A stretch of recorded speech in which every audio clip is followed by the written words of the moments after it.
Sejam bem-vindos ao Mensagem Ilustre. Eu me chamo Aline e através desse canal quero te apresentar Jesus como a mensagem mais célebre já declarada.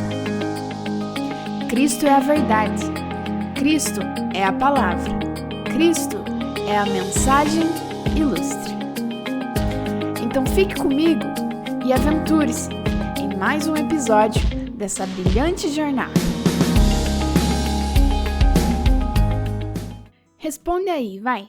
Biscoito ou bolacha? Toddy ou Nescau? Chocolate branco ou chocolate preto? Coca-Cola ou Pepsi? Feijão por cima do arroz ou arroz por cima do feijão? Água com gás ou água sem gás? McDonald's ou Burger King? Sorvete ou açaí? Café ou chá? Livro ou filme? E como uma boa paranaense, vina ou salsicha? Você muito provavelmente já deve ter visto alguma brincadeira na internet sobre esses astronômicos dilemas de grande relevância social. E olha que dependendo da situação as pessoas até brigam de verdade em defesa de suas opiniões. Bom seria se as nossas divergências de opiniões apenas se resumissem a essas pautas, né, gente? Talvez houvesse uma discussãozinha aqui e outra ali, mas acho que não haveria guerra. O problema é que discordamos de assuntos que possuem um grau muito mais elevado de importância. Em um mundo cada vez mais polarizado e munido de armas de opiniões letais, fica gradualmente mais difícil sentir segurança em defender posicionamentos particulares, como também, por outro lado, fica mais complicado ficar calado diante de tanta injustiça e decaimento moral. No século onde grandes potências mundiais exibem seu poder pelas reservas bélicas e atômicas que possuem, razão que de certa forma mantém os conflitos velados, todos os segundos bombas nucleares de alto poder destrutivo são detonadas na internet, nos diálogos diretos entre pessoas, nas relações de chefe e empregado, nos vínculos familiares, em forma de palavras de contraposição e discordância altamente severas e corrosivas. As pessoas não estão interessadas em apenas defender os seus pontos de vista. O que elas almejam na realidade é desqualificar integralmente o outro ser que detém uma opinião antagônica.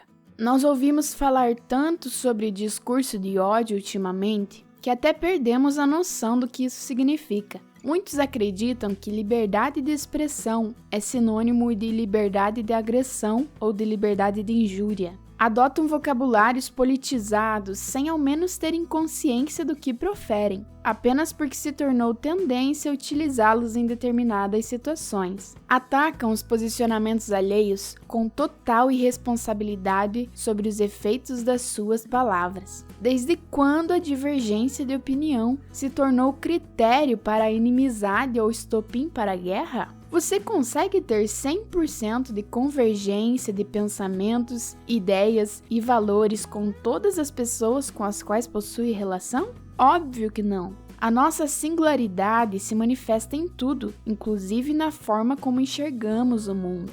As tuas lentes nunca serão as mesmas lentes do seu amigo, do seu vizinho, nem dos seus pais, nem mesmo do seu cônjuge. Experimente usar o óculos do seu colega. Além de ver tudo embaçado, você vai ficar com a maior dor de cabeça. Não serve. As diferenças são totalmente naturais e não devem ser tratadas como sinônimo de intrigas. A Bíblia conta sobre dois grandes homens, servos do Senhor, que passaram por um momento de conflito de ideias. Veja só. Alguns dias depois, Paulo disse a Barnabé: "Vamos voltar e visitar os irmãos em todas as cidades nas quais anunciamos a palavra do Senhor para ver como estão."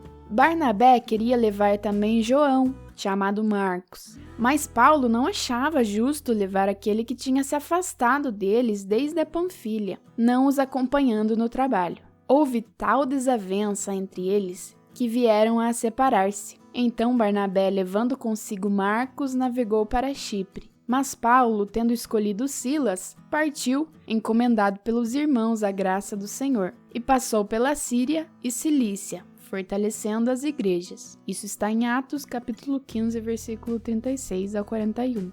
Paulo e Barnabé eram parceiros de viagem, companheiros de missão e muito provavelmente amigos próximos. Até que certo dia discordaram sobre uma decisão. Discordaram tanto que não houve concessão de nenhum dos lados. A única solução foi cada um seguir o seu caminho. Em nenhum momento a Bíblia menciona que eles ficaram de mal ou que romperam relações, apenas que seguiram caminhos diferentes. E até mesmo Paulo cita o nome de Barnabé em outras cartas, indicando que manteve-se a amizade. Mas o que nós podemos aprender com essa história? Primeiramente, o óbvio. Independente do nosso grau de afinidade com alguém e do quanto possamos estar engajados na mesma missão, com os mesmos propósitos, em um momento ou outro haverá discordância. É claro que a aproximação relacional tende a reduzir esses contrastes, visto que ninguém se relaciona com quem não compartilha interesses e valores comuns, mas em hipótese nenhuma os anula. Outro ensinamento que a Bíblia nos deixa é que nem sempre nós permaneceremos caminhando no mesmo compasso de pessoas que eventualmente cruzam o nosso caminho. Algumas parcerias são permanentes, mas outras são transitórias. Em muitos casos, as pessoas preferem continuar vinculadas a relações cujo tempo de validade já esgotou, e aí começam a surgir os conflitos, os entraves, os choques de opinião, gerando um desgaste para ambos os lados, quando o melhor a ser feito seria caminhar de forma autônoma por rotas diferentes. Sabedoria também é deixar ir. É melhor deixar ir antes que quebre de vez e alguém se machuque. É melhor deixar ir antes que sufoque demais e alguém perca o fôlego. É melhor deixar ir antes que surjam marcas irreparáveis. Sabe quando dois irmãos estão brigando pelo controle da TV? Um puxa de um lado e o outro puxa do outro, como um cabo de guerra. Se um dos dois não soltar, o controle vai aparecer no chão em pedaços. Não dá para deixar isso acontecer com a boa convivência que temos com os outros, com a paz em nosso coração. Cada um tem as suas razões para acreditar no que acredita e pensar da forma que pensa. Muitas das nossas opiniões são regidas por experiências que vivenciamos na pele e que foram diferentes para outra pessoa. Logo, ninguém tem o direito de odiar alguém que dirá agredi-la verbalmente ou fisicamente por não concordarem mutuamente. Obviamente que o tema é muito mais complexo do que isso, porque há assuntos de natureza meramente pessoal para os quais não existe um absoluto mesmo. Por exemplo, as perguntas que eu te fiz no início. Sobre esses é mais fácil gerenciar, é mais fácil tolerar. Agora, quando tratamos dos queridos tabus, daquelas temáticas tradicionalmente em voga nas mesas do debate existencial, aí sim o buraco é mais embaixo. Aí sim as pessoas lutam com sangue nos olhos. Engraçado é que as mesmas pessoas que falam sobre tolerância são as primeiras a não tolerar a contraposição. São as primeiras a partirem para a ofensa, para a baixaria e para a luta ideológica. Tome cuidado com a internet, ela é um campo minado. Não caia em armadilhas, não se aventure em combates para os quais não há árbitro. Eu penso que quando alguém se ofende amargamente com uma opinião controversa sua, ou ela não tem convicção do que realmente acredita, e então aquilo soa como uma ameaça, ou o seu posicionamento sobre aquele assunto é o único elemento que define a sua identidade. É possível perceber isso muito fácil quando, como cristãos conservadores de princípios, nos colocamos contrários a pautas de movimentos ativistas contemporâneos. Automaticamente somos acusados de intolerantes e de pessoas que não têm amor. Elas não diferenciam o que é contrariar uma opinião ou um comportamento do que é contrariar uma pessoa, um ser humano digno dos mesmos direitos, porque para elas não há diferença. Tudo o que são é o que fazem, e não é assim que funciona. Nossa identidade não deve se resumir a um comportamento, a uma bandeira, a uma pauta, a um discurso. Nós não somos um gênero, não somos uma raça, não somos uma religião, uma profissão, não somos uma preferência.